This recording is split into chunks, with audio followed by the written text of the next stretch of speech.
374 45 41 ਦੇ ਉੱਤੇ। ਇਹਨਾਂ ਸਾਰਿਆਂ ਦਾ ਅਸੀਂ ਬਹੁਤ ਬਹੁਤ ਧੰਨਵਾਦ। ਜੇਕਰ ਤੁਸੀਂ ਜਾਂ ਕੋਈ ਹੋਰ ਕਾਰੋਬਾਰ ਇਸ ਪ੍ਰੋਗਰਾਮ ਨੂੰ ਸਪੋਂਸਰ ਕਰਨਾ ਚਾਹੁੰਦੇ ਹੋ, ਸੰਪਰਕ ਕਰੋ ਨੰਬਰ 408 722 7698 ਦੇ ਉੱਤੇ। ਮਿੰਟੂ ਜੀ, ਗੱਲਬਾਤ ਦਾ ਸਿਲਸਿਲਾ ਸ਼ੁਰੂ ਕਰਦੇ ਜਾਈਏ। ਤੇ ਕਹਿੰਦੇ ਆਮਿਰ ਖਾਨ ਨੂੰ ਇਸ ਟਾਈਮ ਰੱਜ ਕੇ ਕੀਤਾ ਜਾ ਰਿਹਾ ਟਰੋਲ। ਆਮਿਰ ਖਾਨ ਫਿਰ ਇਹਨਾਂ ਦੇ ਕਾਬੂ ਆ ਗਿਆ। ਉਦੋਂ ਤੁਹਾਨੂੰ ਯਾਦ ਹੋਣਾ ਜਦੋਂ ਮੋਦੀ ਸਰਕਾਰ ਨਵੀਂ ਬਣੀ ਸੀ ਪਹਿਲੀ ਮਰਤਬਾ, ਤਾਂ ਉਸ ਵੇਲੇ ਇਹਨੇ ਇੱਕ ਵਿਚਾਰ ਪ੍ਰਗਟਾ ਦਿੱਤਾ ਸੀਗਾ ਕਿ ਡਰ ਦਾ ਮਾਹੌਲ ਆ, ਸਹਿਮ ਦਾ ਮਾਹੌਲ ਆ, ਤੇ ਮੇਰੀ ਬੀਵੀ ਆਂਦੀ ਆ ਕਿ ਇੱਥੋਂ ਲਾਂਭੇ ਕਿਤੇ ਚੱਲ ਜਾਈਏ। ਤੇ ਉਸ ਤੋਂ ਬਾਅਦ ਫਿਰ ਟਰੋਲਸ ਨੇ ਜਿਹੜਾ ਆਮਿਰ ਖਾਨ ਦਾ ਹਾਲ ਕੀਤਾ ਸੀ, ਸਭ ਨੂੰ ਪਤਾ, ਇੱਕ ਬਹੁਤ ਵੱਡੀ ਕੰਪਨੀ ਦੀ ਮਸ਼ਹੂਰੀ ਇਸ਼ਤਿਹਾਰਬਾਜ਼ੀ ਦੀ ਸੁਣਾਈ ਸੀ। ਸੋ ਹੁਣ ਦੂਜੀ ਵਾਰੀ ਇਹ ਆਮਿਰ ਖਾਨ ਹੈ ਜਿਹੜਾ ਟਰੋਲਸ ਤੇ ਧੱਕੇ ਚੜਿਆ, ਚੇਤੇ ਚੜਿਆ। ਇਹਦੇ ਵਿੱਚ ਹੋਇਆ ਕੀ ਆ ਕਿ ਇਹਦੀ ਇੱਕ ਬੜੇ ਲੰਮੇ ਸਮੇਂ ਤੋਂ ਫਿਲਮ ਬਣ ਰਹੀ ਆ ਲਾਲ ਸਿੰਘ ਚੱਡਾ, ਆਪਣੇ ਪੰਜਾਬ ਦੇ ਵਿੱਚ ਵੀ ਉਹਦੀ ਸ਼ੂਟਿੰਗ ਹੋਈ ਆ। ਤੇ ਉਸ ਤੋਂ ਬਾਅਦ ਹੁਣ ਕੁਝ ਹਿੱਸਾ ਉਹਦਾ ਜਿਹੜਾ ਉਹ ਇਸਤਾਂਬੁਲ ਚ ਉੱਥੇ ਫਿਲਮਾਇਆ ਜਾ ਰਿਹਾ, ਤੁਰਕੀ ਦੇ ਵਿੱਚ।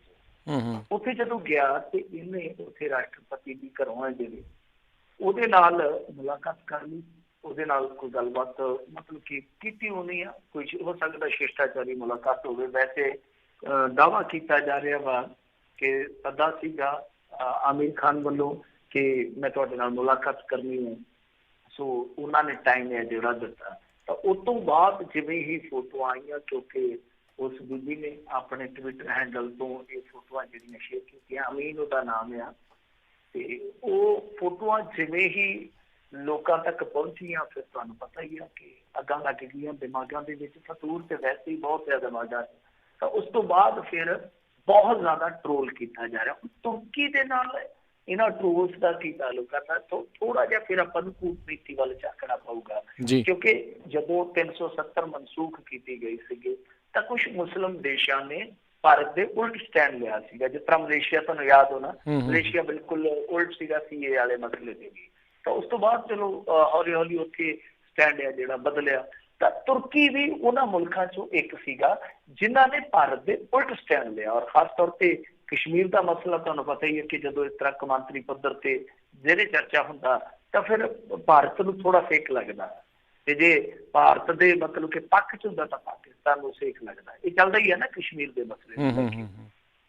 ਪਰ ਦੂਜੀ ਚੀਜ਼ ਇੱਕ ਹੋਰ ਵੀ ਹੈ, ਤੁਹਾਨੂੰ ਪਤਾ ਕਿ ਜੋ ਇਸਲਾਮਿਕ ਸੰਗਠਨ ਹੈ ਮੁਸਲਿਮ ਦੇਸ਼ਾਂ ਦਾ, ਉਹ ਵੀ ਹੁਣ ਟੁੱਟਣ ਦੇ ਕਗਾਰ ਤੇ ਹੀ ਆ। ਤੁਹਾਨੂੰ ਪਤਾ ਹੀ ਹੋਣਾ ਕਿ ਕਿਸ ਤਰ੍ਹਾਂ UAE ਨੇ ਵੀ ਇਜ਼ਰਾਈਲ ਦੇ ਨਾਲ ਕਰ ਲਈ ਆ, ਸੰਧੀ ਕਰ ਲਈ ਆ, ਇਹਨਾਂ ਦਾ ਵੀ ਸਮਝੌਤਾ ਹੋ ਗਿਆ ਵਾ। ਤੇ ਸਾਊਦੀ, ਇਜ਼ਰਾਈਲ, ਅਮਰੀਕਾ, ਇੰਡੀਆ, ਇਹ ਸਾਰੇ ਇੱਕ ਗਰੁੱਪ 'ਚ ਆ। ਤਾਂ ਜਿਹੜਾ ਪਾਕਿਸਤਾਨ ਹੈ ਉਹ ਚਾਹੁੰਦਾ ਸੀਗਾ ਕਿ ਇਸਲਾਮਿਕ ਸੰਗਠਨ ਦੇ ਵਿੱਚ ਕਸ਼ਮੀਰ ਦਾ ਮੁੱਦਾ ਚੁੱਕਿਆ ਜਾਵੇ। ਪਰ ਜਿਵੇਂ ਮੈਂ ਤੁਹਾਨੂੰ ਦੱਸਿਆ ਕਿ ਇੱਕ ਲੌਬੀ ਐਸੀ ਵੀ ਹੈ ਜਿਹੜੀ ਕਿ ਇੰਡੀਆ ਨੂੰ ਉੱਥੇ ਪਰਮਾਨੈਂਟ ਮੈਂਬਰ ਦੇ ਤੌਰ ਤੇ, ਯਾਨੀ ਜਿੱਦਾਂ ਕਹੀਏ ਕਿ ਨਹੀਂ ਆਉਣ ਦਿੰਦੀ ਸਥਾਈ ਤੌਰ ਤੇ। ਪਰ ਇੱਕ ਲੌਬੀ ਇਸ ਤਰ੍ਹਾਂ ਦੀ ਵੀ ਆ ਜਿਹੜੀ ਕਿ ਇੰਡੀਆ ਨੂੰ ਬਹੁਤ ਹੱਦ ਤੱਕ ਸਪੋਰਟ ਵੀ ਕਰਦੀ ਆ।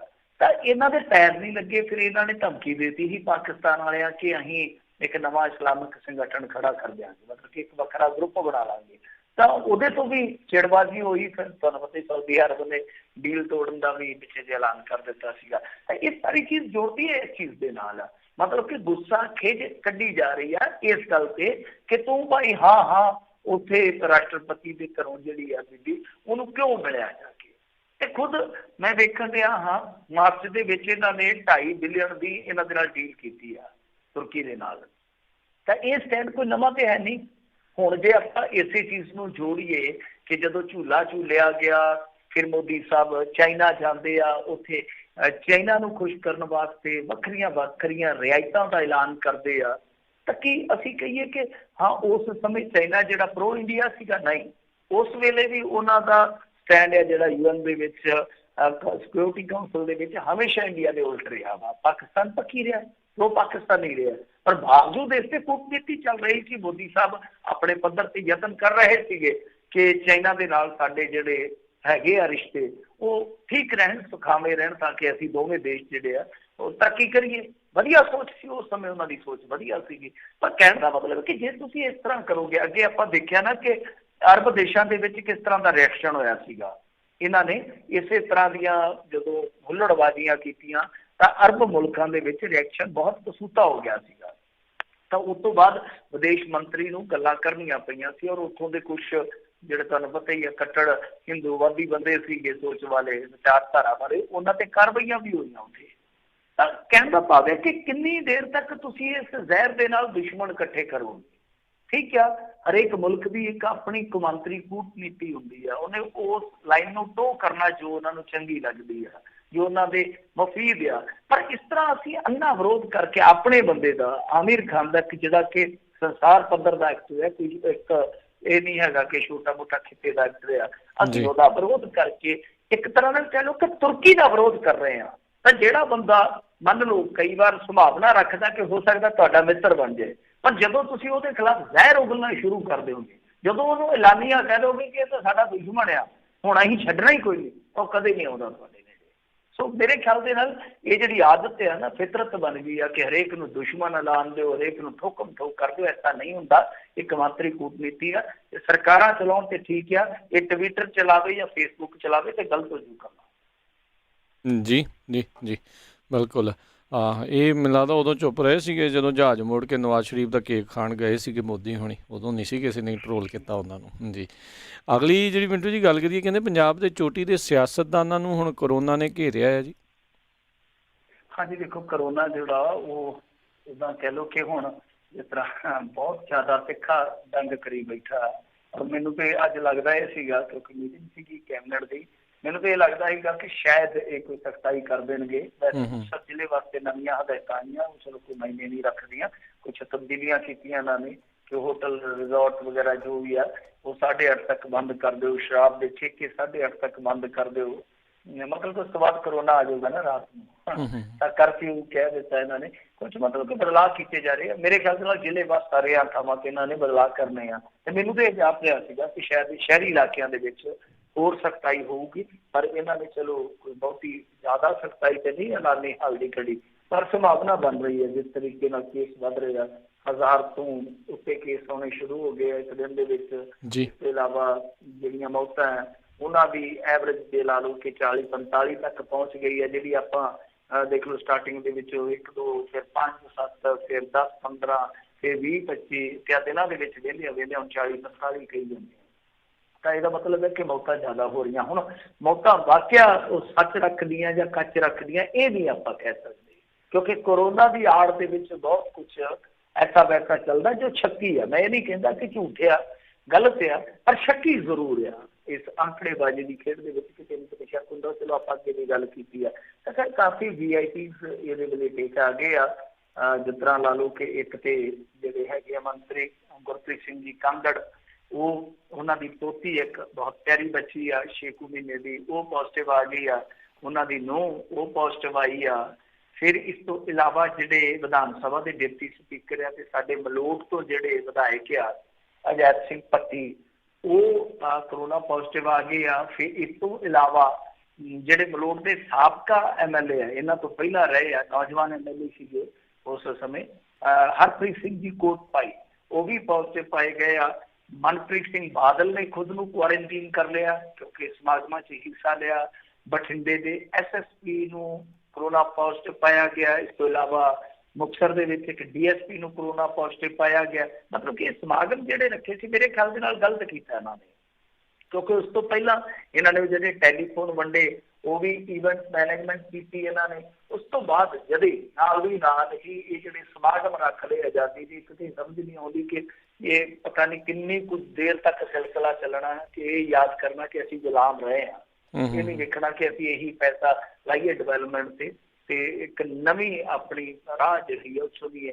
ਖੈਰ ਚਲੋ ਉਹ ਇਹਨਾਂ ਦੀ ਮਰਜ਼ੀ ਹੈ, ਜੋ ਮਰਜ਼ੀ ਕਰੀ ਜਾਣ, ਪਰ ਘੱਟੋ ਘੱਟ ਇਸ ਦੌਰ ਦੇ ਵਿੱਚ ਤੇ ਜਦੋਂ ਦੇਖੋ ਲੋਕਾਂ ਦੇ ਵਿਆਹ ਮੁਲਤਵੀ ਕਰਾਏ ਇਹਨਾਂ ਨੇ, ਲੋਕਾਂ ਦੇ ਵਿਆਹ ਅੱਗੇ ਪਵਾਏ ਆ। ਫਿਰ ਇਸ ਤੋਂ ਇਲਾਵਾ ਮਰਗਾਂ ਦੇ ਭੋਗ ਜਿਹੜੇ ਆ ਉਹ ਇਹਨਾਂ ਨੇ ਕਿਹਾ ਕਿ ਇਕੱਲੇ ਪਰਿਵਾਰ ਵਾਲੇ ਪਵਾ ਲਓ। ਜਿਹੜੇ ਆਮ ਆਪਾਂ ਖੁਸ਼ੀ ਗਮੀ 'ਚ ਅਖੰਡ ਪਾਠ ਕਰਾਉਂਦੇ ਆ, ਉਹ ਸੁੱਖਾਂ ਸੁੱਖਦੇ ਆ, ਜੋ ਧਾਰਮਿਕ ਰਹੁ ਰੀਤਾਂ ਦੇ ਮੁਤਾਬਕ ਚੱਲਦਾ, ਉਹ ਲੋਕਾਂ ਨੂੰ ਇਹਨਾਂ ਨੇ ਇਜਾਜ਼ਤਾਂ ਨਹੀਂ ਦਿੱਤੀਆਂ ਘਰਾਂ ਦੇ ਵਿੱਚ ਕਰਵਾਉਣ ਵਾਸਤੇ।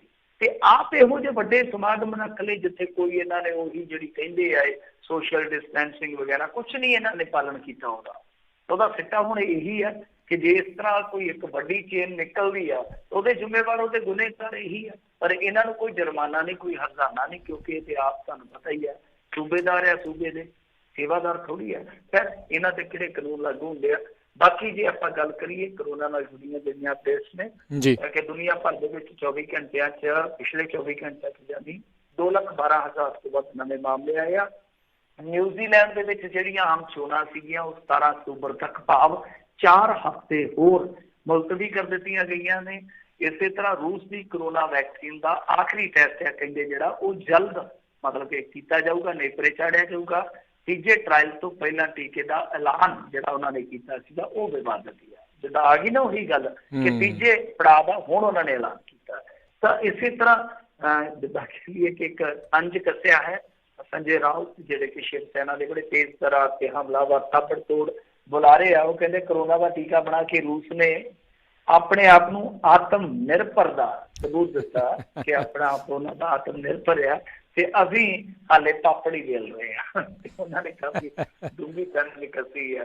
ਖੈਰ ਜੇ ਦੂਜੇ ਪਾਸੇ ਆਪਾਂ ਦੇਖੀਏ ਤਾਂ ਨੀਟ ਤੇ JEE ਦੀਆਂ ਪ੍ਰੀਖਿਆਵਾਂ ਰੋਕਣ ਸੰਬੰਧੀ ਜਿਹੜੀ ਪਟੀਸ਼ਨ ਸੀ ਸੁਪਰੀਮ ਕੋਰਟ ਨੇ ਉਸ ਨੂੰ ਖਾਰਜ ਕਰ ਦਿੱਤਾ ਔਰ ਨਾਲ ਕਿਹਾ ਕਿ ਕਿਸੇ ਦਾ ਸਾਲ ਬਰਬਾਦ ਨਹੀਂ ਕੀਤਾ ਜਾ ਸਕਦਾ। ਯਾਨੀ ਪ੍ਰੀਖਿਆਵਾਂ ਜਿਹੜੀਆਂ ਵੱਡੀਆਂ ਪ੍ਰੀਖਿਆਵਾਂ ਉਹ ਟਾਲੀਆਂ ਨਹੀਂ ਜਾਊਗੀਆਂ ਸ਼ਾਇਦ ਆਉਣ ਵਾਲੇ ਸਮੇਂ ਦੇ ਵਿੱਚ। ਇਸ ਤੋਂ ਇਲਾਵਾ ਇੰਡੀਆ ਦੇ ਵਿੱਚ ਕਰੋਨਾ ਪੋਜ਼ਿਟਿਵ ਲੋਕਾਂ ਦਾ ਜਿਹੜਾ ਫਿਗਰ ਹੈ ਉਹ 26 ਲੱਖ ਤੋਂ ਟੱਪ ਗਿਆ। ਜੇ ਪੰਜਾਬ ਦੀ ਗੱਲ ਕਰੀਏ ਕੁਝ ਹੋਰ ਖਬਰਾਂ ਨੇ ਉਹਦੇ ਵਿੱਚ ਅਕਾਲੀ ਵਿਧਾਇਕ ਕਰੋਨਾ ਵਾਇਰਸ ਤੋਂ ਪੀੜਤ ਪਾਏ ਗਏ। ਉਹਨਾਂ ਦਾ ਨਾਮ ਹੈ ਮਨਪ੍ਰੀਤ ਇਆਲੀ, ਜਿਹਨੂੰ ਕਿ ਹਰੇਕ ਜਾਣਦਾ ਹੋਏਗਾ ਇਸ ਨਾਮ ਨੂੰ ਕਿਉਂਕਿ ਉਹਨਾਂ ਨੇ ਬਹੁਤ ਵੱਡੀ ਚੋਣ ਜਿੱਤੀ ਸੀ ਹਾਲ ਦੇ ਵਿੱਚ ਦਾਖਾ ਤੋਂ। ਇਸ ਤੋਂ ਇਲਾਵਾ ਕਾਂਗਰਸ ਦੇ ਹਲਕਾ ਇੰਚਾਰਜ ਨੇ ਖੁਸ਼ਬਾਜ ਸਿੰਘ ਜਟਾਣਾ, ਉਹਨਾਂ ਨੂੰ ਵੀ ਕਰੋਨਾ ਨੇ ਵਲੇਟੇ 'ਚ ਲੈ ਲਿਆ। ਇਸੇ ਤਰ੍ਹਾਂ ਇੱਕ ਬਹੁਤ ਮਸ਼ਹੂਰ ਗੀਤਕਾਰ ਹੈ ਇਹ ਵੀ ਗਿੱਦੜਵੇ ਦਾ, ਗਿੱਦੜਵਾ ਦੇ ਬਹੁਤ ਤਗੜੇ ਆਰਟਿਸਟ ਦਿੱਤੇ ਜਾਨੀ ਫਿਲਮਾਂ ਲਈ ਵੀ ਲਿਖਦਾ, ਬਹੁਤ ਵਧੀਆ ਰਾਈਟਰ ਆ। ਇਹਦੇ ਬਹੁਤ ਗਾਣੇ ਜਿਹੜੇ ਹਿੱਟ ਹੋਏ ਆ ਪਿਛਲੇ ਸਮੇਂ ਦੇ ਵਿੱਚ। ਤਾਂ ਇਹ ਵੀ ਕਰੋਨਾ ਪੋਜ਼ਿਟਿਵ ਪਾਇਆ ਗਿਆ। ਇਸ ਤੋਂ ਪਹਿਲਾਂ ਆਪਾਂ ਦੇਖਿਆ ਸੀਗਾ ਆਰਟਿਸਟ ਕੁਲਵਿੰਦਰ ਬਿੱਲਾ, ਹੌਬੀ ਧਾਲੀਵਾਲ, ਇਹ ਵੀ ਪੋਜ਼ਿਟਿਵ ਪਾਏ ਗਏ ਸੀਗੇ। ਇੱਧਰ ਆਪਾਂ ਜੇ ਗੱਲ ਕਰੀਏ ਭਵਾਨੀਗੜ੍ਹ ਜ਼ਿਲ੍ਹਾ ਪਟਿਆਲਾ, ਇੱਥੇ 2 ਮੌਤਾਂ ਹੋਈਆਂ ਅੱਜ। ਫਿਰ ਇਸ ਤੋਂ ਇਲਾਵਾ ਜੇ ਆਪਾਂ ਫਿਰੋਜ਼ਪੁਰ ਦੀ ਗੱਲ ਕਰੀਏ ਇੱਥੇ 166 ਮਾਮਲੇ ਸਾਹਮਣੇ ਆ ਚੁੱਕੇ ਸੀ। ਦੁਪਹਿਰ ਤੱਕ ਇੱਕ ਮਰੀਜ਼ ਦੀ ਮੌਤ ਹੋ ਚੁੱਕੀ ਸੀ। ਫਿਰ ਇਸ ਤੋਂ ਇਲਾਵਾ ਜਲੰਧਰ ਦੀ ਜੇ ਗੱਲ ਕਰੀਏ 66 ਮਾਮਲੇ ਆ ਚੁੱਕੇ ਸੀਗੇ, ਮਤਲਬ ਕਿ ਸਾਰੇ ਦੁਪਹਿਰ ਤੱਕ ਦੇ ਅੰਕੜੇ ਆ। ਕਪੂਰਥਲਾ ਦੇ ਵਿੱਚ ਵੀ 17 ਮਾਮਲੇ ਉਦੋਂ ਤੱਕ ਆ ਚੁੱਕੇ ਸੀਗੇ। 39 ਫਤਿਹਗੜ੍ਹ ਸਾਹਿਬ ਦੇ ਵਿੱਚ ਆ ਚੁੱਕੇ ਸੀਗੇ। ਇਸ ਤੋਂ ਇਲਾਵਾ ਮੋਗਾ ਦੇ ਵਿੱਚ ਤਕਰੀਬਨ 100 ਮਾਮਲੇ ਆ ਚੁੱਕੇ ਸੀਗੇ। ਇਸ ਤੋਂ ਇਲਾਵਾ ਜੇ ਆਪਾਂ ਗੱਲ ਕਰੀਏ ਫਤਿਹਗੜ੍ਹ ਦੀ, ਮੈਂ ਭੁੱਲ ਗਿਆ ਛੱਡ ਗਿਆ ਵਿੱਚੋਂ ਕਿ ਉੱਥੇ ਇੱਕ ਮੌਤ ਵੀ ਹੋ ਚੁੱਕੀ ਸੀ ਦੁਪਹਿਰ ਤੱਕ। ਇਸ ਤੋਂ ਇਲਾਵਾ ਬੈਂਕ ਮੁਲਾਜ਼ਮਾਂ ਨੇ ਕਿਹਾ ਕਿ ਭਾਈ ਬਹੁਤ ਸਾਰੇ ਜਿਹੜੇ ਮੁਲਾਜ਼ਮ ਇੰਪਲਾਈ ਹੈ ਜਿਹੜੇ ਉਹ ਕਰੋਨਾ ਪੋਜ਼ਿਟਿਵ ਆ ਰਹੇ ਆ ਤਾਂ ਉਹਨਾਂ ਨੂੰ ਰਾਇਤਾਂ ਦਿੱਤੀਆਂ ਜਾਣੀਆਂ ਚਾਹੀਦੀਆਂ, ਮਤਲਬ ਕਿ ਜੋ ਉਹਨਾਂ ਦੀ ਵਰਕਿੰਗ ਹੈ ਉਹਦੇ ਵਿੱਚ ਰਾਇਤਾਂ ਦਿੱਤੀਆਂ ਜਾਣੀਆਂ ਚਾਹੀਦੀਆਂ।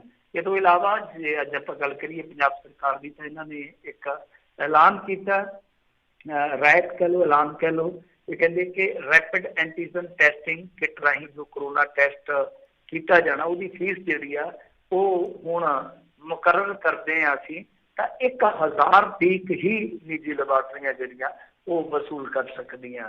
ਇਸ ਤੋਂ ਇਲਾਵਾ ਜੇ ਆਪਾਂ ਜਾਂਦੇ ਜਾਂਦੇ ਵੱਡੀ ਖਬਰ ਤੇ ਝਾਤ ਮਾਰੀਏ ਉਹ ਇਹ ਆ ਕਿ ਪੰਜਾਬ ਵਿਧਾਨ ਸਭਾ ਦਾ ਮਾਨਸੂਨ ਸੈਸ਼ਨ ਹੈ ਜਿਹੜਾ ਉਹ ਤਕਰੀਬਨ ਤੈਅ ਆ।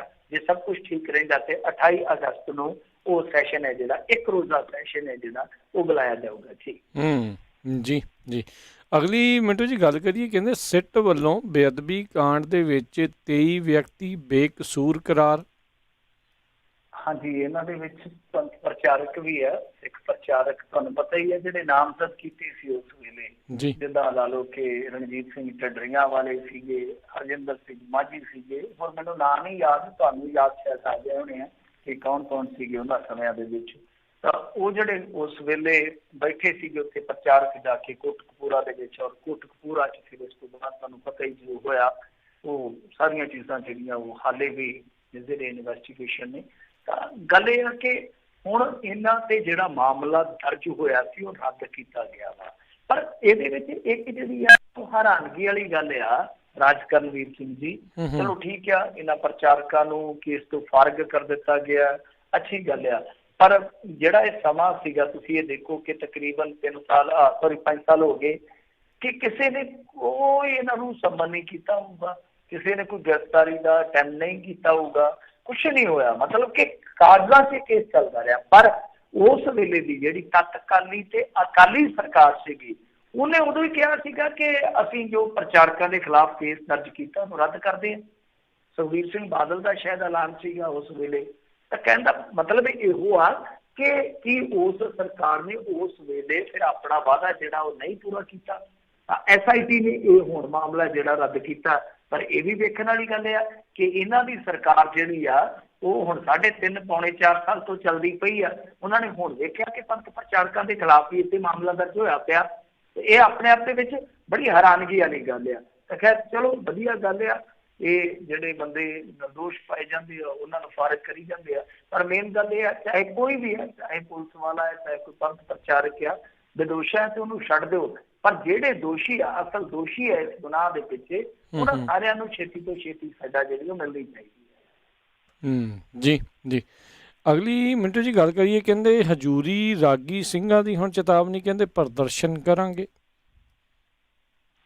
ਦੇਖੋ ਇਹਨਾਂ ਦਾ ਉਹੀ ਜਿੱਦਾਂ ਕਹਿ ਲਈਏ ਕਿ ਵਿਵਾਦ ਚੱਲਦਾ ਪਿਆ, ਜਿਹੜਾ ਆਪਾਂ 8-10 ਦਿਨ ਪਹਿਲਾਂ ਵੀ ਕਵਰ ਕੀਤਾ ਸੀਗਾ ਕਿ ਇਹਨਾਂ ਦੀਆਂ ਕੁਛ ਮੁਸ਼ਕਿਲਾਵਾਂ ਨੇ, ਉੱਥੇ ਕੁਛ ਮੁਸ਼ਕਿਲਾਂ ਪੇਸ਼ ਆ ਰਹੀਆਂ ਰਾਗੀ ਸਿੰਘਾਂ ਨੂੰ। ਔਰ ਕੋਈ ਇੱਕ ਰਾਗੀ ਸਿੰਘ ਨਹੀਂ ਹੈ, ਨਹੀਂ ਤਾਂ ਆਪਾਂ ਕਹਿ ਸਕਦੇ ਹਾਂ ਕਿ ਉਹਦੀ ਕੋਈ ਪਰਸਨਲ ਹੋ ਸਕਦੀ ਹੈ ਜਾਂ ਉਹਨੂੰ ਕੋਈ ਆਪਣੀ ਪਿਛਲੀ ਕੋਈ ਕਿੜ ਕੱਢਣ ਦਾ ਮੌਕਾ ਮਿਲ ਰਿਹਾ ਹੈ। ਐਸਾ ਕੁਛ ਨਹੀਂ ਹੈ, ਕਿਉਂਕਿ ਕਾਫੀ ਰਾਗੀ ਸਿੰਘ ਆ ਜਿਹੜੇ ਕਿ ਇੱਕ ਮਤ ਆ, ਇੱਕ ਸੁਰ ਆ ਤੇ ਇੱਕ ਰਸਤੇ ਤੇ ਹੀ ਚੱਲ ਰਹੇ ਆ ਇਕੱਠੇ ਹੋ ਕੇ।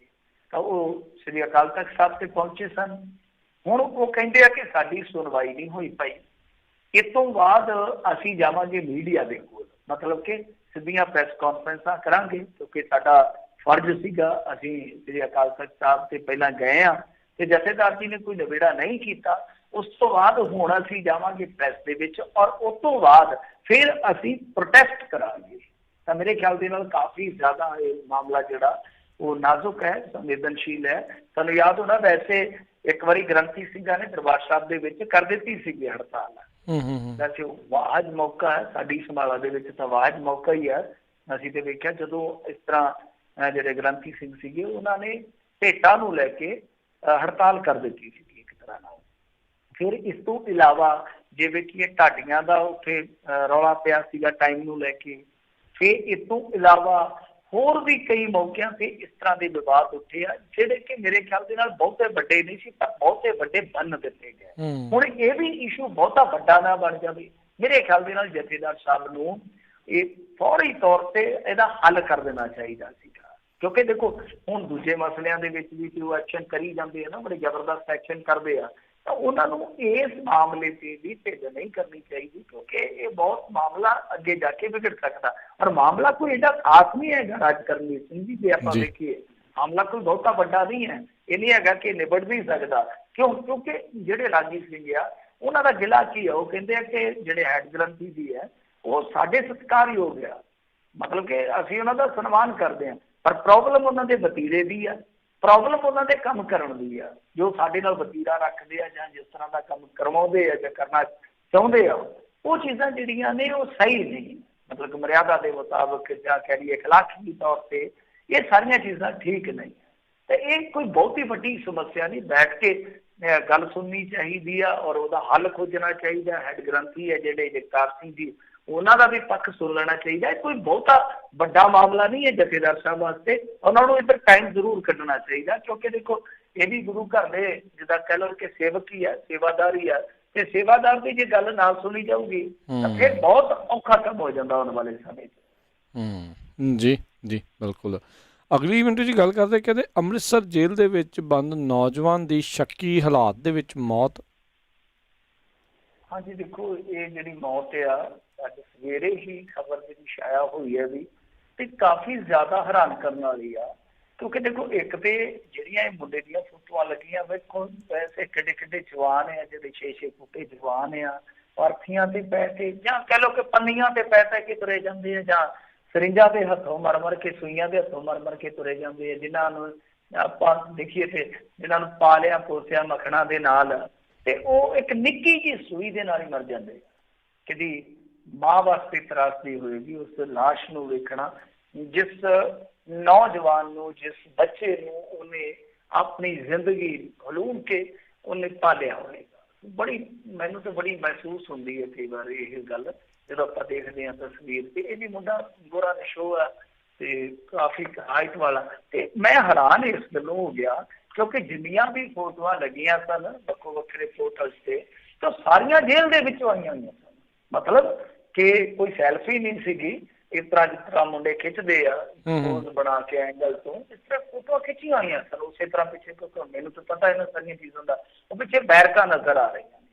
ਤਾਂ ਹੈਰਾਨਗੀ ਦੀ ਗੱਲ ਆ ਕਿ ਉੱਥੇ ਮੋਬਾਈਲ ਯੂਜ਼ ਹੋ ਰਿਹਾ ਸੀ। ਹੁਣ ਜੇ ਮੋਬਾਈਲ ਯੂਜ਼ ਹੋ ਰਿਹਾ ਤੇ ਜਿਹੜੀ ਗੱਲ ਨਿਕਲ ਕੇ ਆ ਰਹੀ ਹੈ, ਜੋ ਦਾਅਵਾ ਕੀਤਾ ਜਾ ਰਿਹਾ ਮੀਡੀਆ ਦੇ ਵਿੱਚ ਕਿ ਅਸਲ ਦੇ ਵਿੱਚ ਇਸ ਮੁੰਡੇ ਦੀ ਮੌਤ ਜਿਹੜੀ ਆ ਓਵਰਡੋਜ਼ ਦੇ ਨਾਲ ਹੋਈ ਆ। ਬੇਸਿਕਲੀ ਇਹ ਸੰਗਰੂਰ ਜ਼ਿਲ੍ਹੇ ਦਾ ਸੀਗਾ, ਇਰਾਦਾ ਕਤਲ ਦਾ ਕੇਸ ਸੀ ਇਹਦੇ ਤੇ ਅੰਮ੍ਰਿਤਸਰ ਜੇਲ੍ਹ ਦੀ ਨਜ਼ਰਬੰਦੀ ਜਿਹੜੀ ਭੋਗ ਰਿਹਾ ਸੀਗਾ। 29 ਸਾਲ ਏਜ ਸੀ ਇਹਦੀ। ਤਾਂ ਮੀਡੀਆ ਆਊਟਲੈਟ ਇਹੀ ਦਾਅਵਾ ਕਰਦੇ ਆ ਕਿ ਜਿਸ ਸਮੇਂ ਨੂੰ ਚੁੱਕਿਆ ਗਿਆ ਉਦੋਂ ਸਰਿੰਜੇ ਦੀ ਖੁੱਭੀ ਪਈ ਸੀਗੀ, ਮਤਲਬ ਕਿ ਕੋਈ ਟੀਕਾ ਟੂਕਾ ਲਾਇਆ ਇਹਨੇ, ਨਾਲ ਦੀ ਨਾਲ ਉੱਥੇ ਫੁੜਕ ਗਿਆ। ਤਾਂ ਇਹ ਬੜੀ ਹੈਰਾਨਗੀ ਵਾਲੀ ਗੱਲ। ਪਰ ਹੁਣ ਜਿਵੇਂ ਮੈਂ ਤੁਹਾਨੂੰ ਦੱਸਿਆ ਕਿ ਜੇ ਜੇਲ੍ਹ ਦੇ ਵਿੱਚ ਮੋਬਾਈਲ ਵਰਤਿਆ ਜਾ ਸਕਦਾ, ਉਹਦੀਆਂ ਜਿਹੜੀਆਂ ਅੰਤਲੀਆਂ ਤਸਵੀਰਾਂ ਸਾਡੇ ਸਾਹਮਣੇ ਆ ਰਹੀਆਂ ਨੇ ਜੋ ਜੇਲ੍ਹ ਚੋਂ ਖਿੱਚੀਆਂ ਨੇ, ਜਿਹੜੇ ਮੁੰਡੇ ਉੱਥੇ ਮੋਬਾਈਲ ਹਾਸਲ ਕਰ ਸਕਦੇ ਆ, ਮੋਬਾਈਲ ਚਲਾ ਸਕਦੇ ਆ, ਬੇਰੋਕ ਟੋਕ ਤਸਵੀਰਾਂ ਖਿੱਚ ਸਕਦੇ ਆ, ਉਹ ਸੂਟਾ ਨਹੀਂ ਖਿੱਚ ਸਕਦੇ, ਉਹ ਸੂਟਾ ਨਹੀਂ ਮੰਗਾ ਸਕਦੇ, ਪਾਊਡਰ ਨਹੀਂ ਮੰਗਾ ਸਕਦੇ, ਸਰਿੰਜਾਂ ਨਹੀਂ ਮੰਗਾ ਸਕਦੇ। ਸੋ ਹੁਣ ਜੋ ਮਰਜ਼ੀ ਆ ਜੇਲ੍ਹ ਮਹਿਕਮਾ ਤੇ ਮੰਨੇਗਾ ਨਹੀਂ, ਉਹ ਤੇ ਕੋਸ਼ਿਸ਼ ਕਰਨਗੇ ਕਿ ਕੁਛ ਹੋਰ ਹੀ ਬਣਾ ਦਿੱਤਾ ਜਾਵੇ, ਪਰ ਗੱਲਾਂ ਇਹ ਨਿਕਲ ਕੇ ਆ ਰਹੀਆਂ ਨੇ। ਖੈਰ ਅਸਲ ਕਾਰਨ ਪੋਸਟਮਾਰਟਮ ਹੋਣ ਤੇ ਪਤਾ ਲੱਗ ਜਾਣਗੇ ਕਿ ਕੀ ਰਹੇ ਆ, ਕਿਉਂਕਿ ਪੈਨਲ ਹੁੰਦਾ, ਇੱਕ ਪੈਨਲ ਬਣਾ ਕੇ ਡਾਕਟਰਾਂ ਦਾ ਫਿਰ ਪੋਸਟਮਾਰਟਮ ਕਰਵਾਇਆ ਜਾਂਦਾ। ਤੇ ਜੇ ਵਾਕਿਆ ਜੋ ਖਬਰ ਆ ਰਹੀ ਹੈ ਕਿ ਓਵਰਡੋਜ਼ ਨਾਲ ਮੌਤ ਹੋਈ ਆ, ਇਹਦੀ ਪੁਸ਼ਟੀ ਹੋ ਜਾਂਦੀ ਹੈ ਤੇ ਬਹੁਤ ਸ਼ਰਮਨਾਕ ਕੰਮ ਹੈ ਸਰਕਾਰ ਵਾਸਤੇ, ਬੜਾ ਲਾਹਨਤੀ ਕੰਮ ਆ ਕਿ ਤੁਸੀਂ ਬਾਹਰ ਤੇ ਮੁੰਡਿਆਂ ਨੂੰ ਬਚਾਉਣਾ ਹੀ ਕੀ ਆ, ਤੁਸੀਂ ਅੰਦਰ ਵੀ ਮੁੰਡੇ ਜਿਹੜੇ ਓਵਰਡੋਜ਼ ਤੋਂ ਨਹੀਂ ਬਚਾ ਰਹੇ, ਮਰਨ ਤੋਂ ਤੁਸੀਂ ਨਹੀਂ ਬਚਾ ਪਾ ਰਹੇ। ਤਾਂ ਫਿਰ ਤੇ ਮੈਂ ਕਹੂੰਗਾ ਕਿ ਲੱਖ ਲੱਖ ਦੀ ਲਾਹਨਤ ਹੈ ਜਿਹੜੀ ਇੱਕ ਪਾਉਣੀ ਚਾਹੀਦੀ ਆ। ਪਰ ਅੰਮ੍ਰਿਤਸਰ ਦੇ ਵਿੱਚ ਇੱਕ ਹੋਰ ਵੀ ਖਬਰ ਮੈਂ ਅੱਜ ਪੜ੍ਹੀ ਆ, ਉਹ ਵੀ ਤੁਹਾਨੂੰ ਦੱਸ ਦਿੰਦਾ। ਉਹਦੇ ਵਿੱਚ ਕੀ ਆ ਕਿ ਚਲੋ ਆਪਾਂ ਕਿਸੇ ਦਾ ਨਾਂ ਨੂੰ ਨਹੀਂ ਲੈਂਦੀ, ਮੈਨੂੰ ਇਹੋ ਜਿਹਾ ਥੋੜਾ ਮੁੱਦਾ ਜਿਹੜਾ ਨਾ ਉਹ ਸੈਂਸਿਟਿਵ ਲੱਗਦਾ ਹੁੰਦਾ। ਇੱਕ ਨਰਸ ਸੀਗੀ ਕੁੜੀ, ਉਹ ਵੀ ਭੇਤ ਭਰੀ ਹਾਲਤ ਦੇ ਵਿੱਚ ਮਰ ਗਈ ਆ। ਖਬਰ ਉਹਦੇ ਬਾਰੇ ਵੀ ਇਹੋ ਆ ਰਹੀ ਹੈ ਕਿ ਓਵਰਡੋਜ਼ ਨਾਲ ਮਰੀ ਆ। ਪਤਾ ਨਹੀਂ ਇਹ ਸੱਚ ਹੈ, ਕਿਉਂਕਿ ਮੀਡੀਆ ਦੇ ਵਿੱਚ ਜਿਸ ਤਰ੍ਹਾਂ ਦੀਆਂ ਰਿਪੋਰਟਾਂ ਆ ਰਹੀਆਂ ਤੇ ਦੋਨੇ ਮੌਤਾਂ ਜਿਹੜੀਆਂ ਨੌਜਵਾਨਾਂ ਦੀਆਂ ਮੌਤਾਂ ਨੇ, ਕੁੜੀ ਵੀ ਜਿਹੜੀ ਆ ਉਹ ਕੋਈ ਬਹੁਤੀ ਉਮਰ ਦੀ ਨਹੀਂ ਹੈ।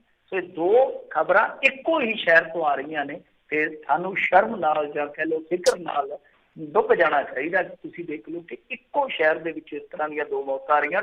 ਦੋਵੇਂ ਦੇਖੋ, ਇੱਕ ਕੈਦੀ ਆ ਉਹ ਉਸੇ ਤਰ੍ਹਾਂ ਦਾ ਕੰਮ ਕਰਕੇ ਮਰ ਗਿਆ ਜਿਸ ਤਰ੍ਹਾਂ ਦਾ ਇੱਕ ਡਾਕਟਰ ਲਾਈਨ ਦੇ ਵਿੱਚ, ਡਾਕਟਰ ਪੇਸ਼ੇ ਦੇ ਵਿੱਚ ਖਬਰ ਆ ਰਹੀ ਹੈ ਕਿ ਬੀਬੀ ਕੰਮ ਕਰਕੇ ਮਰ ਗਈ ਹੈ। ਸੋ ਬਾਕੀ ਪੁਸ਼ਟੀ ਹੋਏਗੀ, ਕੱਲ ਤੱਕ ਵੱਖੋ ਵੱਖਰੇ ਵਰਸ਼ਨ ਆ ਜਾਣਗੇ, ਪੁਸ਼ਟੀਆਂ ਹੋ ਜਾਣਗੀਆਂ। ਪਰ ਇਸ ਤਰ੍ਹਾਂ ਦੀਆਂ ਖਬਰਾਂ ਜਿਹੜੀਆਂ ਉਹ ਸਾਨੂੰ ਹੁਣ ਬਹੁਤਾ ਦੁਚਿੱਤੀ 'ਚ ਨਹੀਂ ਪਾਉਂਦੀਆਂ, ਕਿਉਂਕਿ ਅੱਗੇ ਤੇ ਦੁਚਿੱਤੀ 'ਚ ਪਾ ਦਿੰਦੀ ਅਸੀਂ ਹੈ ਪੰਜਾਬ 'ਚ ਇਸ ਤਰ੍ਹਾਂ ਵੀ ਹੋ ਜਾਂਦਾ। ਹੁਣ ਅਸੀਂ ਦੰਦਾਂ ਦੇ ਥੱਲੇ ਜਿੱਬ ਦੇ ਕੇ ਮੰਨ ਲੈਂਦੇ ਕਿ ਯਾਰ ਪੰਜਾਬ ਹੈ, ਕੀ ਪਤਾ ਹੋ ਹੀ ਗਿਆ ਹੋਵੇ। ਜੀ ਜੀ। ਅਗਲੀ ਜਿਹੜੀ ਮਿੰਟੂ ਜੀ ਗੱਲ ਕਰਦੇ ਜਾਈਏ, ਕਹਿੰਦੇ ਟਕਸਾਲ ਆਗੂ ਤੋਂ ਜਥੇਦਾਰ ਨੇ ਕੀਤੀ ਆ ਹੁਣ ਜਵਾਬ ਤਲਬੀ। ਹਾਂਜੀ, ਟਕਸਾਲ ਆਗੂ ਜਿਹੜੇ ਸਰਚਾਂਦ ਸਿੰਘ ਜੀ ਹੈ ਉਹਨਾਂ ਤੋਂ ਕੀਤੀ ਗਈ ਹੈ ਜਵਾਬ ਤਲਬੀ, ਔਰ 22 ਅਗਸਤ ਦਾ ਮੇਰੇ ਖਿਆਲ ਦੇ ਨਾਲ ਇਹਨਾਂ ਨੂੰ ਟਾਈਮ ਦਿੱਤਾ ਗਿਆ। 22 ਅਗਸਤ ਤੱਕ ਇਹਨਾਂ ਨੇ ਆਪਣਾ ਪੱਖ ਰੱਖਣਾ। ਮਸਲਾ ਕੀ ਹੈ, ਲੰਗਾ ਨੂੰ ਸੁਚੇ ਕਰਨ ਦਾ। ਤੁਹਾਨੂੰ ਪਤਾ ਹੀ ਆ ਕਿ ਬਹੁਤ ਜ਼ਿਆਦਾ ਜਿਹੜਾ ਪੱਖ ਗਿਆ ਸੀਗਾ, ਔਰ ਇਸ ਤੋਂ ਇਲਾਵਾ ਜੇ ਦੇਖੀਏ ਤੇ ਜਥੇਦਾਰ ਸਾਹਿਬ ਨੇ ਵੀ ਕਾਫੀ ਸਖਤ ਰੁਖ ਅਪਣਾਇਆ ਸੀਗਾ ਇਸ ਸਾਰੇ ਪ੍ਰਕਰਨ ਦੇ ਮੁਤਲਕ। ਤਾਂ ਹੁਣ ਖਬਰ ਆ ਰਹੀ ਹੈ, ਸਪੋਕਸਮੈਨ ਦੇ ਵਿੱਚ ਅੱਜ ਖਬਰ ਸੀਗੀ, ਔਰ ਇਹਦੇ ਵਿੱਚ ਸਰਚਾਂਦ ਸਿੰਘ ਹੋਰਾਂ ਦਾ ਵਰਸ਼ਨ ਵੀ ਸੀਗਾ।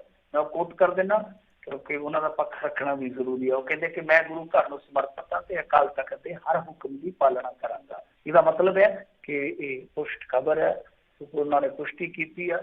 ਤਾਂ 22 ਅਗਸਤ ਤੱਕ ਜਿਹੜਾ ਉਹ ਸਪਸ਼ਟੀਕਰਨ ਹੁਣ ਇਹਨਾਂ ਨੂੰ ਦੇਣਾ ਪਵੇਗਾ, ਕਿਉਂਕਿ ਦੇਖੋ ਗੱਲਾਂ ਕੀ ਆ ਰਹੀਆਂ ਸੀਗੀਆਂ ਕਿ ਜਦੋਂ ਇਹ ਸਾਰਾ ਮਾਮਲਾ ਨਿਕਲਿਆ ਉਸੇ ਵੇਲੇ ਹੀ ਕੁਛ ਜਿਹੜੀਆਂ ਪੰਥਕ ਧਿਰਾਂ ਨੂੰ ਕਵਰ ਕਰਦੀਆਂ ਅਖਬਾਰਾਂ, ਕੁਛ ਪੰਥਕ ਮੁੱਦਿਆਂ ਤੇ ਜੋ ਕਵਰੇਜ ਖਾਸ ਤੌਰ ਤੇ ਕਰਦੀਆਂ, ਉਹਨਾਂ ਅਖਬਾਰਾਂ ਨੇ ਪਹਿਲਾਂ ਹੀ ਕਹਿ ਦਿੱਤਾ ਸੀਗਾ ਕਿ ਅਸਲ ਦੇ ਵਿੱਚ ਸੁੱਚਾ ਸਿੰਘ ਲੰਗਾ ਜਿਸ ਗੱਡੀ ਦੇ ਵਿੱਚ ਪਹੁੰਚਿਆ ਸੀਗਾ ਉਹ ਗੱਡੀ ਸਰਚਾਂਦ ਸਿੰਘ ਹੋਰਾਂ ਦੀ ਹੈ। ਤੇ ਹਾਲਾਂਕਿ ਚਲੋ ਇਹਨਾਂ ਨੇ ਡਿਨਾਈ ਕੀਤਾ, ਉਸ ਸਮੇਂ ਇਸ ਦੋਸ਼ ਨੂੰ। ਉਸ ਤੋਂ ਬਾਅਦ ਗੱਲ ਜਿਹੜੀ ਆ ਉਹ ਅਕਾਲ ਤਖਤ ਸਾਹਿਬ ਤੇ ਪਹੁੰਚੀ ਆ, ਤਾਂ ਫਿਰ ਅਕਾਲ ਤਖਤ ਸਾਹਿਬ ਦੇ ਜਥੇਦਾਰ ਨੇ ਸ਼ਰੇਆਮ ਕਹਿ ਦਿੱਤਾ ਸੀਗਾ, ਉਹਨਾਂ ਨੇ ਆਖਿਆ ਸੀਗਾ ਕਿ ਭਾਈ ਜਿਹੜੇ ਬੰਦੇ ਨੇ ਵੀ ਇਸ ਤਰ੍ਹਾਂ ਸਾਂਝ ਰੱਖੀ ਆ ਉਹਦੀ ਸਾਰੀ ਇਨਕੁਆਇਰੀ ਕਰੋ। ਤਾਂ ਇਹਦੇ ਵਿੱਚ ਇਹ ਨਹੀਂ ਹੈ ਕਿ ਇਕੱਲੇ ਸਰਚਾਮ ਸਿੰਘ ਆ, ਹੋਰ ਵੀ 2-3 ਬੰਦਿਆਂ ਦਾ ਨਾਮ ਆ ਰਿਹਾ ਜਿਹੜੇ ਉੱਥੇ ਮੈਨੇਜਰ ਜਾਂ ਪ੍ਰਚਾਰਕ ਟਾਈਪ ਦੇ ਬੰਦੇ ਸੀਗੇ, ਉਹਨਾਂ ਦਾ ਵੀ ਜ਼ਿਕਰ ਆ ਰਿਹਾ। ਖੈਰ ਦੇਖਦੇ ਹਾਂ ਹੁਣ ਅੱਗੇ ਕੀ ਕਾਰਵਾਈ ਬਣਦੀ ਹੈ, ਪਰ ਇਹ ਕਾਰਵਾਈ ਪਹਿਲਾਂ ਹੀ ਕਰ ਲੈਣੀ ਚਾਹੀਦੀ ਸੀ। ਉਹ ਜਦੋਂ ਪੇਸ਼ੀ ਤੇ ਆਉਂਦੇ ਸੀਗੇ, ਤੁਹਾਨੂੰ ਪਤਾ ਹੀ ਹੈ ਨਾ, ਲੰਗਾ ਦੇ ਨਾਲ ਉਹ ਜਿਹੜੇ ਸਪੋਰਟਰ ਸੀ ਉਹ ਕੀ ਕਹਿੰਦੇ ਹੁੰਦੇ ਸੀਗੇ, ਤੁਹਾਨੂੰ ਪਤਾ ਹੀ ਹੈ ਨਾਰੇ ਕੀ ਲਾਉਂਦੇ ਸੀ, ਤੇ ਲੋਕਾਂ ਨੇ ਮਜ਼ਾਕ ਬਣਾਇਆ, ਸੱਚਾ ਸਿੰਘ ਤੇਰੀ ਸੋਚ ਤੇ ਪਹਿਰਾ ਦੇਾਂਗੇ ਠੋਕ ਕੇ। ਤੇ ਉਹ ਜਿਹੜੇ ਕਚਹਿਰੀ ਚ ਆਉਂਦੇ ਸੀ ਉਸ ਟਾਈਮ ਉਹਨਾਂ ਵਾਸਤੇ ਵੀ ਕੋਈ ਹਦਾਇਤ ਜਾਰੀ ਕੀਤੀ ਹੁੰਦੀ, ਤਾਂ ਕਿ ਇਹ ਲੋਕ ਜਿਹੜੇ ਆ ਉਹ ਮੈਸੇਜ ਪ੍ਰਾਪਤ ਕਰ ਲੈਂਦੇ ਕਿ ਹਾਂ ਭਾਈ ਜੇ ਅਸੀਂ ਸਾਂਝ ਰੱਖੀ ਤਾਂ ਗਲਤ ਹੋਊਗਾ। ਪਰ ਮਸਲਾ ਇੱਕ ਹੋਰ ਵੀ ਆ ਕਿ ਜੇ ਰੋਟੀ ਬੇਟੀ ਦੀ ਸਾਂਝ ਗਿਣਦੇ ਆਪਾਂ, ਹਾਲਾਂਕਿ ਮੈਨੂੰ ਇਹਨਾਂ ਪਤਾ ਨਹੀਂ ਹੈ, ਸ਼ੇਕੇ ਦਾ ਮਤਲਬ ਇਹੀ ਹੁੰਦਾ ਕਿ ਫਲਾਣੇ ਬੰਦੇ ਨਾਲ ਰੋਟੀ ਬੇਟੀ ਦੀ ਸਾਂਝ ਨਹੀਂ ਰੱਖਣੀ। ਫਿਰ ਤੁਹਾਨੂੰ ਵੇਖਣਾ ਪਏਗਾ ਕਿ ਜਾਂ ਤਾਂ ਹੁਣ ਉਸ ਚੀਜ਼ ਨੂੰ ਬਦਲੋ ਜਾਂ ਵੇਖੋ ਕਿ ਉਸ ਚੀਜ਼ ਤੋਂ ਉਲਟ ਕੀ ਵਾਪਰ ਰਿਹਾ। ਕਿਉਂਕਿ ਜੇ ਆਪਾਂ ਦੇਖੀਏ, ਹਾਲਾਂਕਿ ਮੈਂ ਕਿਸੇ ਦੇ ਗੁਨਾਹ ਨੂੰ ਜਾਂ ਕਿਸੇ ਦੇ ਬੇਟੇ ਨਾਲ ਜਾਂ ਕਿਸੇ ਦੇ ਬਾਪ ਨਾਲ ਨਹੀਂ ਜੋੜਦਾ, ਜੇ ਕਿਸੇ ਨੇ ਕੋਈ ਗਲਤੀ ਕੀਤੀ ਆ ਉਹਦਾ ਖੁਦ ਜ਼ਿੰਮੇਵਾਰ ਹੋਣਾ ਚਾਹੀਦਾ। ਪਰ ਕਿਉਂਕਿ ਧਾਰਮਿਕ ਰੌਰੀ ਦੇ ਮੁਤਾਬਕ ਰੋਟੀ ਬੇਟੀ ਸ਼ਬਦ ਇਸਤੇਮਾਲ ਕੀਤਾ ਜਾਂਦਾ, ਤਾਂ ਫਿਰ ਤੁਹਾਨੂੰ ਦੂਸਰੇ ਰਿਸ਼ਤੇ ਵੀ ਜਿਹੜੇ ਸਿਆਸਤ ਦੇ ਵਿੱਚ ਸਿਆਸੀ ਤੌਰ ਤੇ ਬਣਦੇ ਉਹ ਵੀ ਫਿਰ ਵੇਖਣੇ ਘੁੱਕਣੇ ਚਾਹੀਦੇ। ਜੀ ਜੀ। ਅਗਲੀ ਗੱਲ ਕਰੀਏ, ਕਹਿੰਦੇ ਰਾਇਲ ਫੈਮਿਲੀ ਦੀ ਇੱਕ ਬਿਰਧ ਮਾਤਾ ਰੁਲਦੀ ਹੋਈ ਮਿਲੀ। ਦੇਖੋ ਇਹ ਸਾਡੇ ਸਮਾਜ ਦਾ ਉਹ ਆਇਨਾ ਹੈ ਜਿਹਦੇ ਵਿੱਚ ਅਸੀਂ ਆਪਣੀ ਸ਼ਕਲ ਵੇਖ ਕੇ ਮੇਰੇ ਖਿਆਲ ਦੇ ਨਾਲ ਇੰਨੇ ਨਮੋਸ਼ ਹੋ ਜਾਂਦੇ ਹਾਂ ਕਿ ਕਮਾਲ ਹੈ ਰੱਬਾ, ਅਸੀਂ ਕਿਹੜੇ ਯੁੱਗ ਦੇ ਵਿੱਚ ਆ ਗਏ ਹਾਂ, ਕਿਹੜੇ ਦੌਰ ਦੇ ਵਿੱਚ ਅਸੀਂ ਆ ਗਏ ਹਾਂ ਕਿ ਆਹ ਦਿਨ ਦੇਖਣੇ ਪੈਣੇ ਸੀਗੇ। ਹੁਣ ਦੇਖੋ ਘਟਨਾ ਮੁਕਤਸਰ ਦੀ ਆ, ਮੁਕਤਿਆਂ ਦੀ ਧਰਤੀ ਜਿਹਨੂੰ ਆਖਿਆ ਜਾਂਦਾ ਹੈ, ਤੇ ਉਹਦੇ ਵਿੱਚ ਹੋਇਆ ਕੀ ਆ ਕਿ 90 ਸਾਲ ਦੇ ਕਰੀਬ ਉਮਰ ਆ ਉਸ ਮਾਈ ਦੀ, ਵੈਸੇ ਕੋਈ 80-85 ਦੱਸਦਾ, ਪਰ ਕੁਛ ਪੱਤਰਕਾਰ ਮੁਕਤਸਰ ਦੇ ਜਿਹੜੇ ਉਹ 90 ਸਾਲ ਤੱਕ ਦੀ ਉਮਰ ਦੱਸਦੇ ਆ। ਹੁਣ ਗੱਲ ਇਹ ਆ ਕਿ ਦੇਖੋ ਉਹਨਾਂ ਦਾ ਇੱਕ ਲੜਕਾ ਜਿਹੜਾ ਮਾਈ ਦਾ ਇੱਕ ਲੜਕਾ ਜਿਹੜਾ ਉਹ ਲੀਡਰ ਆ, ਅੱਛਾ ਖਾਸਾ ਲੀਡਰ ਆ।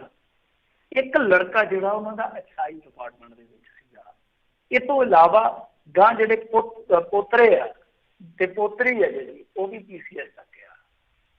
ਤੇ ਇਹਨਾਂ ਨੇ ਕੀ ਕੀਤਾ ਕਿ ਬਿਰਧ ਮਾਈ ਨੂੰ ਗਾਹ ਦੇ ਦਿੱਤਾ ਕਿ ਤੁਸੀਂ ਇਹਨੂੰ ਕਿਰਾਏ ਤੇ ਰੱਖ ਲਓ। ਤੇ ਉਸ ਬੰਦੇ ਨੇ, ਉਸ ਕਮਬਖਤ ਨੇ, ਮੈਂ ਕਹੂੰਗਾ ਕਿ ਜਿੱਦਾਂ ਖੁੱਡਾ ਹੁੰਦਾ, ਕੁੱਕੜਾਂ ਦਾ ਖੁੱਡਾ ਹੁੰਦਾ, ਉਸ ਖੁੱਡਾ ਟਾਈਪ ਇੱਕ ਖੋਲੀ ਦੇ ਵਿੱਚ ਪਾ ਛੱਡਿਆ ਸੀ। ਤੇ ਮਾਈ ਧੁੱਪੇ ਸੀਗੀ, ਸਿਰ ਦੇ ਵਿੱਚ ਕੀੜੇ ਪੈ ਚੁੱਕੇ ਸਨ। ਤਾਂ ਉਹ ਵਿਜ਼ੂਅਲ ਸਾਰਿਆਂ ਨੇ ਵੇਖਿਆ। ਬਹੁਤ ਸ਼ਰਮਨਾਕ ਘਟਨਾ ਸਾਡੇ ਸਮਾਜ ਵਾਸਤੇ। ਆਪਾਂ ਵੈਸੇ ਕਹਿੰਦੇ ਤੇ ਹੈ ਆਪਣੇ ਬੰਦਿਆਂ ਨੂੰ ਬਹੁਤ ਵਡਿਆਉਂਦੇ ਆ ਤੇ ਚੰਗੇ ਲੋਕ ਹੈ ਵੀ ਆ, ਦਿਆਨਤਦਾਰ, ਪਰ ਮੈਂ ਹੈਰਾਨ ਆ ਕਿ ਸਾਡੇ ਪੰਜਾਬ ਦੇ ਵਿੱਚ ਕਿੰਨੇ ਬਿਰਧ ਆਸ਼ਰਮ ਖੁੱਲੇ ਆ। ਇਹਦਾ ਮਤਲਬ ਆ ਕਿ ਜੇ ਅਸੀਂ ਪਿੱਛੇ ਦੇਖਦੇ ਹਾਂ 30-40 ਸਾਲ, ਉਹ ਸਫ਼ਰ ਅਸੀਂ ਤੈਅ ਕਰਦਿਆਂ ਬਹੁਤ ਕੁਛ ਗਵਾ ਲਿਆ। ਅਸੀਂ ਤੇ ਇੱਕ ਵੱਖਰੀ ਜਿੱਦਾਂ ਨਾ ਕਹਿ ਲਈਏ ਕਿ ਮੇਥੀ ਘੜੀ ਹੋਈ ਆ। ਆਂਦੇ ਹੁੰਦੇ ਕਿ ਬਜ਼ੁਰਗ ਜਿਹੜੇ ਉਹ ਘਰਾਂ ਦੇ ਜਿੰਦੇ ਹੁੰਦੇ। ਮੈਂ ਕਹਿੰਦਾ ਹੁੰਦਾ ਯਾਰ ਜਿੰਦੇ ਨਹੀਂ ਹੁੰਦੇ, ਘਰਾਂ ਦੀਆਂ ਜਿੰਦਾਂ ਹੁੰਦੀਆਂ ਬਜ਼ੁਰਗ। ਅਸੀਂ ਤੇ ਧਾਰਨਾਵਾਂ ਹੀ ਗਲਤ ਘੜੀ ਬੈਠੇ ਆ। ਜਿੰਦੇ ਦਾ ਕੀ ਮਤਲਬ ਆ? ਜਿੰਦਾਂ ਹੁੰਦੀਆਂ ਨੇ, ਉਹਨਾਂ ਨੇ ਜਿੰਦਾਂ ਲਾਈਆਂ ਹੁੰਦੀਆਂ ਨੇ ਘਰਾਂ ਵਾਸਤੇ। ਤੇ ਮੈਂ ਨਾ ਇੱਕ ਡਾਕਟਰ ਦੀ ਕਹਾਣੀ ਪੜ੍ਹ ਰਿਹਾ ਸੀ ਅੱਜ। ਮੋਦੀ ਸਾਹਿਬ ਆ, ਗੁਜਰਾਤ ਤੋਂ ਹੀ ਆ ਇੱਕ ਡਾਕਟਰ ਨੇ, ਸ਼ਾਇਦ ਉਧਮ ਮੋਦੀ ਐਸਾ ਨਾਮ ਹੈ ਉਹਨਾਂ ਦਾ। ਉਹਨਾਂ ਨੇ ਮਤਲਬ ਕਿ 265 ਬਿਰਧ ਜਿਹੜੇ ਲਾਵਾਰਸ ਬਿਰਧ ਆ, ਲਾਚਾਰ ਬਿਰਧ ਆ, ਜਿਹੜੇ ਬੰਬੇ ਦੇ ਵਿੱਚ ਸੰਭਾਲੇ ਹੋਏ ਆ। ਮਤਲਬ ਕਿ 3 ਟਾਈਮ ਵਧੀਆ ਖਾਣੇ ਦਾ ਟਿਫਨ ਜਾਂਦਾ ਉਹਨਾਂ ਦੇ ਘਰੋਂ। ਬਕਾਇਦਾ ਉਹਦੇ ਲਈ ਉਹਨਾਂ ਨੇ ਬਣਾਇਆ ਹੋਇਆ, ਜਿਸ ਤਰ੍ਹਾਂ ਦੇ ਛੋਟੇ ਟੈਂਪੂ ਜੇ ਨਹੀਂ ਹੁੰਦੇ, ਇਸ ਤਰ੍ਹਾਂ ਦੇ। ਇੱਕ ਪਾਸੇ ਇਹੋ ਜਿਹੇ ਬੰਦੇ ਜਿਹੜੇ ਕਿ ਲਾਵਾਰਸ ਬਜ਼ੁਰਗਾਂ ਨੂੰ ਸਾਂਭ ਰਹੇ ਆ, ਲਾਚਾਰ ਬਜ਼ੁਰਗਾਂ ਨੂੰ, ਬਿਮਾਰ ਬਜ਼ੁਰਗਾਂ ਨੂੰ ਸੇਵਾ ਦੇ ਰਹੇ ਆ, ਤੇ ਦੂਸਰੇ ਪਾਸੇ ਆਪਣੀਆਂ ਔਲਾਦਾਂ ਹੀ ਇਹਨਾਂ ਦੀਆਂ, ਤੇ ਜਿਨ੍ਹਾਂ ਲਈ ਸਾਰਾ ਕੁਛ ਉਹਨਾਂ ਨੇ ਦਾਅ ਤੇ ਲਾਇਆ, ਜਿਨ੍ਹਾਂ ਨੂੰ ਮੁਕਾਮ ਤੇ ਪਹੁੰਚਾਇਆ, ਉਹ ਐਸਾ ਕੁਛ ਕਰਨ ਤਾਂ ਬਹੁਤ ਸ਼ਰਮਨਾਕ ਗੱਲ ਆ। ਪਰ ਮੇਰੇ ਖਿਆਲ ਦੇ ਨਾਲ ਕਾਰਵਾਈ ਵੀ ਹੋ ਸਕਦੀ ਆ। ਕਿਉਂਕਿ ਇੱਥੇ ਕਾਨੂੰਨ ਬਣ ਗਿਆ ਸੀ ਇੰਡੀਆ ਦੇ ਵਿੱਚ ਕਿ ਜੇ ਕੋਈ ਇਸ ਤਰ੍ਹਾਂ ਕਰਦਾ, ਮਾਂ ਬਾਪ ਨੂੰ ਨਹੀਂ ਸੰਭਾਲਦਾ, ਤਾਂ ਉਹਨੂੰ 3 ਮਹੀਨਿਆਂ ਤੱਕ ਦੀ ਕੈਦ ਹੋ ਸਕਦੀ ਆ। ਔਰ ਕਈ ਵਾਰ ਇਹ ਹੁੰਦਾ, ਕੁਛ ਲੋਕਾਂ ਨੂੰ ਇਹ ਗੱਲ ਮੇਰੀ ਜਿਹੜੀ ਆ ਉਹ ਗਾਹ ਪਹੁੰਚਾ ਦਿਓ, ਕਈ ਵਾਰ ਇਸ ਤਰ੍ਹਾਂ ਹੁੰਦਾ ਹੈ ਕਿ ਪ੍ਰਾਪਰਟੀ ਨਾ ਲੱਗ ਜਾਂਦੀ ਆ ਤੇ ਬੱਚੇ ਸੋਚਦੇ ਕਿ ਹੁਣ ਬੁੱਢਾ ਬੁੱਢੀ ਸਾਡਾ ਕੀ ਕਰ ਲੈਣਗੇ, ਹੁਣ ਸਾਡਾ ਕੀ ਵਿਗਾੜ ਲੈਣਗੇ। ਤਾਂ ਇਹ ਵੀ ਆ ਕਿ ਜੇ ਮੰਨ ਲਓ ਕਿਸੇ ਦੇ ਨਾਂ ਜ਼ਮੀਨ ਲੱਗ ਗਈ ਆ, ਕਿ ਤੁਸੀਂ ਆਪਣੇ ਘਰੋਂ ਆਪਣੇ ਬਿਰਧ ਮਾਤਾ ਪਿਤਾ ਨੂੰ ਕੱਢਦੇ ਆ ਤਾਂ ਉਹ ਜ਼ਮੀਨ ਜਿਹੜੀ ਆ ਵਾਪਸ ਮਤਲਬ ਕਿ ਤੁਹਾਡੇ ਨਾਂ ਤੋਂ ਲੱਥ ਸਕਦੀ ਆ। ਇਹ ਕਾਨੂੰਨ ਬਣ ਚੁੱਕਾ, ਪਰ ਬਹੁਤੇ ਲੋਕਾਂ ਨੂੰ ਜਾਗਰੂਕਤਾ ਨਹੀਂ ਹੈ ਇਸ ਚੀਜ਼ ਬਾਰੇ। ਪਰ ਗੱਲ ਹੁੰਦੀ ਆ ਕਿ ਜਿਵੇਂ ਆਂਦੇ ਹੁੰਦੇ ਆ ਕਿ ਮਾਪੇ ਕਮਾਪੇ ਨਹੀਂ ਹੁੰਦੇ, ਪੁੱਤ ਕਪੁੱਤ ਹੋ ਜਾਂਦੇ ਆ। ਮਾਪੇ ਕਈ ਵਾਰ ਨਰਕ ਭੋਗਦੇ ਆ ਪਰ ਇਸ ਤਰ੍ਹਾਂ ਦੇ ਕਦਮ ਨਹੀਂ ਚੁੱਕਦੇ। ਅਸੀਂ ਤੇ ਲੋਕਡਾਊਨ 'ਚ ਦੇਖਿਆ ਸੀ, ਖੰਨੇ 'ਚ ਦੇਖਿਆ ਸੀਗਾ ਕਿਸ ਤਰ੍ਹਾਂ ਬੁੱਢੀ ਮਾਈ ਨੂੰ, ਬੁੱਢੇ ਬਾਪੂ ਨੂੰ ਘਰੋਂ ਕੱਢ ਦਿੱਤਾ ਸੀ। 2-2 3-3 ਉਹਨਾਂ ਦੇ ਮੁੰਡੇ ਸੀ ਮੇਰੇ ਖਿਆਲ ਦੇ ਨਾਲ। ਕੀ ਕਰਨੇ ਆ ਇਹੋ ਜਿਹੇ ਮੁੰਡੇ? ਸੋ ਅਸੀਂ ਕੁੜੀਆਂ ਨੂੰ ਕਹਿ ਦਿੰਦੇ ਆ ਕਿ ਭਾਰ ਹੁੰਦੀ ਆ। ਮੈਂ ਕਹਿੰਦਾ ਇਹੋ ਜਿਹੇ ਔਲਾਦ ਜਿਹੜੇ ਮੁੰਡੇ ਆ, ਇਹੋ ਜਿਹੀ ਔਲਾਦ ਨਾਲੋਂ ਕੁੜੀਆਂ 100 ਗੁਣਾ ਚੰਗੀਆਂ ਜਿਹੜੀਆਂ ਗੱਲਾਂ ਲੈਂਦੀਆਂ। ਜੀ ਜੀ ਬਿਲਕੁਲ। ਤੇ ਬਹੁਤ ਬਹੁਤ ਮਿੰਟੂ ਜੀ ਤੁਹਾਡਾ ਧੰਨਵਾਦ ਕਰਦੇ ਹਾਂ, ਤੁਸੀਂ ਸਾਡੇ ਨਾਲ ਜੁੜੇ, ਇਹਨਾਂ ਖਬਰਾਂ ਬਾਰੇ ਜਾਣਕਾਰੀ ਦਿੱਤੀਆਂ। ਅਗਲੀ ਵਾਰ ਤੱਕ ਲਈ ਬੜੀ ਮਿਹਰਬਾਨੀ, ਪਿਆਰ ਭਰੀ ਸਤਿ ਸ਼੍ਰੀ ਅਕਾਲ ਜੀ। ਸਤਿ ਸ਼੍ਰੀ ਅਕਾਲ ਜੀ। ਤੇ ਸਰੋਤਿਓ, ਇੱਥੇ ਸਾਡਾ ਅੱਜ ਦਾ ਪ੍ਰੋਗਰਾਮ ਸਮਾਪਤ ਹੈ। ਮਿਲਦੇ ਹਾਂ ਅਗਲੀ ਵਾਰ ਤੱਕ ਲਈ ਮੇਰੇ ਵੱਲੋਂ ਵੀ ਤੁਹਾਨੂੰ ਸਭ ਨੂੰ ਸਤਿ ਸ਼੍ਰੀ ਅਕਾਲ। ਸੁਣਦੇ ਰਹੋ ਪੰਜਾਬੀ ਰੇਡੀਓ USA।